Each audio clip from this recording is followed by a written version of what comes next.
My garbage person of the week is gonna have to be Candace Owens, who I don't like talking about her because she's terrible. And I think that she is a constant reminder of the worst things about our media ecosphere, the incentives to tell knowing lies to make money.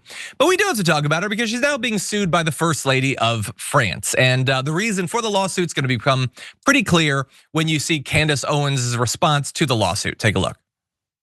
You were born a man and you will die a man. That's the point I'm making. So give us a sample. I'll send my doctors to take your blood, figure it out real quick, however you want to go about this. Hey, how about just giving us some pictures again of you growing up, raising your children? That would be fine. Like I said, we'll get to the bottom of it. Right, that is what Discovery is for. We're gonna ask a lot of questions. We are revolting against this. We're revolting against the perverts that run the world. And I want to be very clear here. I count you among them. I think you're sick. I think you're disgusting. And I am fully prepared to take on this battle on behalf of the entire world. Okay, that's what I'm gonna say. On behalf of the entire world, I will see you in court.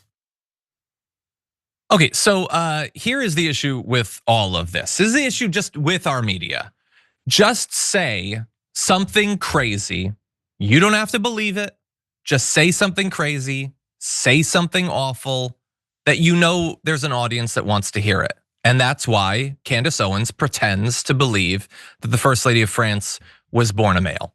She doesn't actually believe that. She doesn't actually care. She just knows that if she talks about it, rather than talking about the news, which, to her conservative audience, it might look really bad what's going on in the country under Donald Trump. So let's avoid actually talking about that.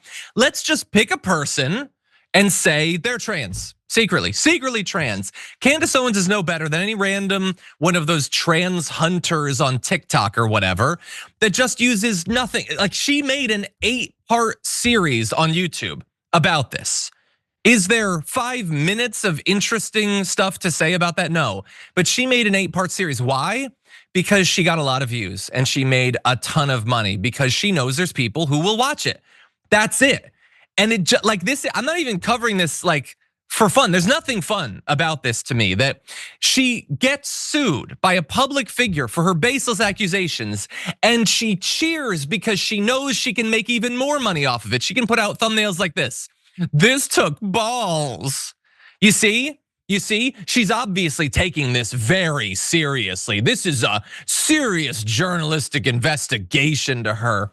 But this is what passes for journalism on the right.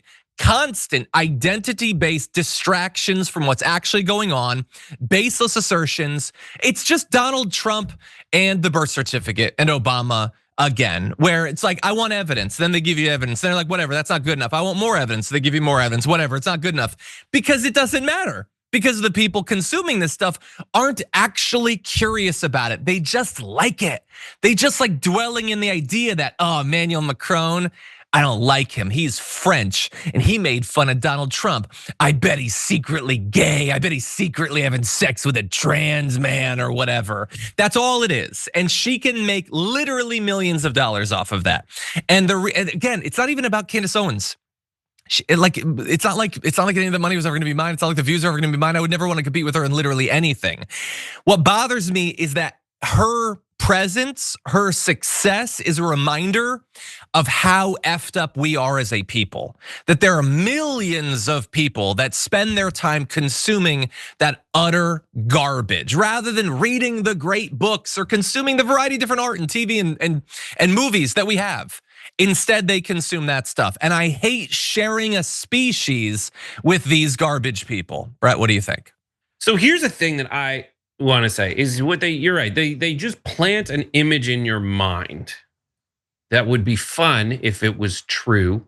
If you're bored or feel powerless in your life and you need to direct this towards someone bad that you think is bad, and it'll be great. And it's like it's not unlike the smoke monster in Lost, where everybody's like, I can't wait to find out exactly what this is, exactly what this means, exactly the justification. And meanwhile, the writers are just like, I don't know, I just made it up. I needed a scary thing for the scary. It wasn't a very scary episode. And so I could play that game too. Candace, Oh, no. I hate to say this because I heard it at a party, but Candace Owens's nipples look like Gollum and sound like Gollum when they talk. And her clitoris, it looks like a stegosaurus tail.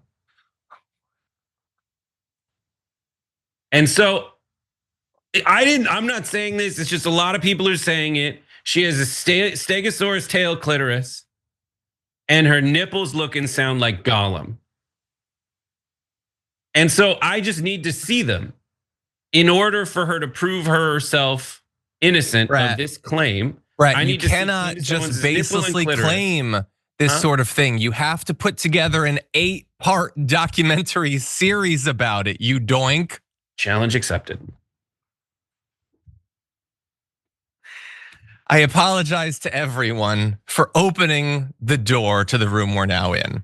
But anyway, yeah, like so the lawsuit is on. I don't know what happens. Again, I will just remind everyone of what happened with Alex Jones. Alex Jones, like Candace Owens, said a bunch of stuff that he knew was untrue and that he knew was highly damaging, and he did it for money. And even after all the court cases, he's still doing his show. He's still telling the lies. There is nothing that can be done to shut down these people if there's an audience for them.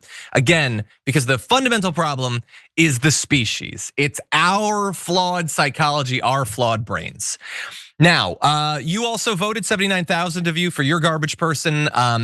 CBS got 21% of the vote for obviously the Stephen Colbert thing. Trump for his endless attempts to distract from Jeffrey Epstein, 18%. Tulsi Gabbard, 16% for the Obama hoax. Mike Johnson wins it though for shutting down the House to protect Donald Trump from the Epstein files. Your hero of the week drew nearly 50,000 votes, and that would be, let's see, Jim Parsons got 8% for what we covered yesterday on the show. Jon Stewart, 17% for his response to the canceling of Colbert. 18% to Mehdi Hassan for debating extremely fringe right-wingers. But 57% of you ended up voting for Stephen Colbert for doubling down on his Trump criticism after being fired. And I love that choice. Great pick there from you. If you enjoyed that, then make sure that you never miss another video by subscribing. And if you want a little more, consider hitting the join button and becoming a member. So you're probably wondering, why would I do that? Well, when you do that, you get access to bonus content that I make every single week, and it's a lot of fun. You get custom emojis and more. If you join at tier 3, by the way, you even get access to a monthly member hangout with myself. And you'll get all that going forward, but you'll also unlock years of the back catalog that is literally 100 or more bonus clips and top 10 lists and debates and more. So what are you waiting for?